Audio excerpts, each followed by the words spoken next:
Hi everyone and welcome to day 6 of embryology. Let's take a look at our developing embryos. Alright, so our temperature today is 100 and our humidity is at 61%. So we're still a little bit high in humidity, so we'll keep an eye on that. I'll make sure not to add any extra water and we'll see if it goes down over time, but we're still in a pretty safe range. So today we're going to talk about some new terminology and vocabulary words for you guys to learn. So the first one is flock. A flock is a group of birds that live in one place together. So when these chicks are hatched and they're living in one space, we'll have our own flock of baby chicks. The next one is going to be hatchery. So if we were doing this as a business in the poultry industry, we would be hatching eggs at a facility called a hatchery, and that is making sure that they're in a controlled environment and they hatch all different types of eggs there, but they keep them categorized generally by whether they're sex linked or whether they're straight run, which are some terms that you might want to look into. And then they'll also have different times of year. They might hatch out different types of chickens, or they might specialize in one particular breed. So there's hatcheries here in Florida and there's hatcheries all over the United States.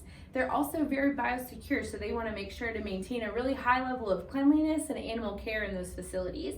So those are some also some really great things for you to look into. So then let's talk about roosting. So if you keep a hen house on your property, which you should if you are raising any chicks to keep them safe, they're going to go into there and roost at nighttime. But if for some reason they end up in the backyard and they don't have a place to go, different chickens will roost way up high in the trees to make sure to avoid any predators, and that will help keep them safe. Generally speaking, a hen house is going to be the safest way to go, or some type of facility, so that way there's not predators interested in your flock, because they are very delicious for predators, and we want to make sure that they're protected so that way they're kept safe in your yard.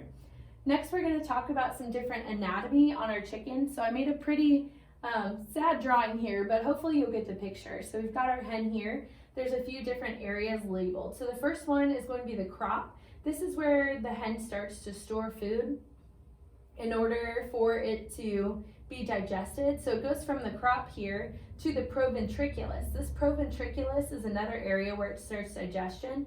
So it starts to soften here and then it moves into the gizzard. And the gizzard is an area for specifically grinding food, so that way the hen can get the best nutrient value from the feed that it's being fed. One of the fun facts for today is that your embryos are starting to move inside of the egg. See you again for day 7.